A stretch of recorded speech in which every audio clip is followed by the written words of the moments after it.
আমরা রাতে ঘুমাই আছি, ১টার দিকে আগুন লাগার শব্দ শুনে উঠে দেখি জুটের গোডাউনে আগুন লাগছে।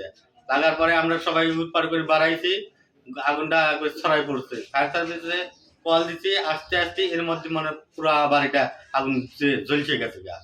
প্রায় আমার রুমে যেমন মানে ২ রুম ৩ লাখ টাকার মাল ছিল, সুকেস, আলনা, খাট, এটা সেটা, ফ্রিজ ব্রিজ, মনে করেন এরকম প্রত্যেকটা রুমেই, মানে প্রত্যেকটা ভাড়াটি প্রায় ১০ বছর করে আছে এই ব্যাপারে।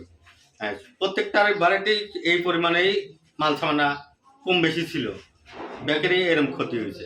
এদের পরে আমি যাবো, যাওয়ার পরে আর কি আমি কালকে টাকা আমি এখানে আইনে আমার ঘরে রাখছি, পরে আমার ২ লাখ টাকা পুরা গেছে আর কি। মানে এমনি ২-৪ হাজার টাকা আমি আমান পাইছি, আর সবগুলা পুরা পাইছি এরকম। আর আমার সংসারে যত জিনিস আসছিল, আমি বাইরে থাকতাম, আমার সমস্ত জিনিস ঘরের মধ্যে, সবাই জানে আমার ঘর সব বিদেশি জিনিস।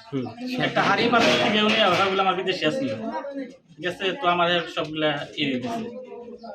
এটা আমি কিছু আবেদন আমি জানাই সরকারের কাছে, এখন সে আমাকে যেটা ফেল করে আমাকে খাট, ড্রেসিং টেবিল, ফ্রিজ, ওয়ার্ড্রোব, তারপরে পানির ফিল্টার, তারপরে টিভি, তারপরে আরো মেলা কিছু, সবাই তো জানে। যদি জানতাম তাহলে তো বাড়ি করতে পারতাম। আর এমন পরিস্থিতি নেই যে আমরা বার করবো, মানে আগুনটা বেশি ধরে গেছে, তখনই আমরা জাগনা পাইছি, অন্যজনে এসে ডাক দিছে, তারপরে আমরা শুধু আমাদের জীবন নিয়ে বাইরেছি। 2টা গেট, একটা গেটে আগুন লাগছে, একটা গেট বন্ধ, ওটা আমরা শুধু ভাইঙ্গে কোনো মতো বাইরেছি। আলমারি ছিল, ওয়ার্ড্রোব ছিল, সব কাপড় চোপড় ছিল, কিছুই নাই ভাই, শুধু বের হয়ে গেছে এক কাপড়, আমরা কোনো কিছুই নাই।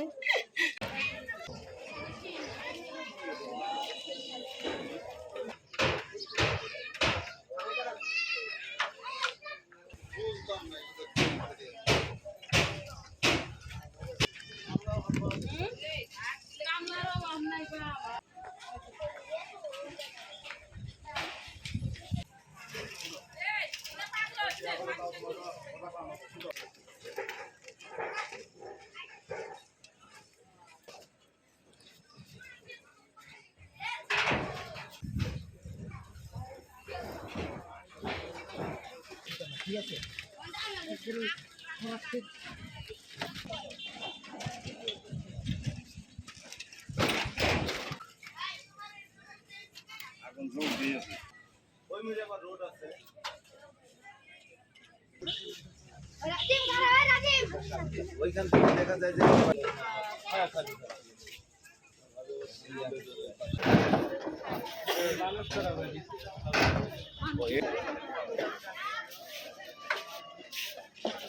ওর জন্য এই পাশে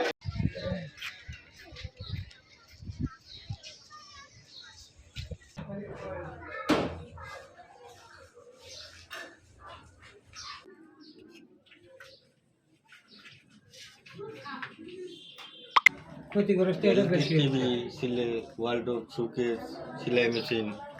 আমরা তালাটা খুলে গেট বাইরে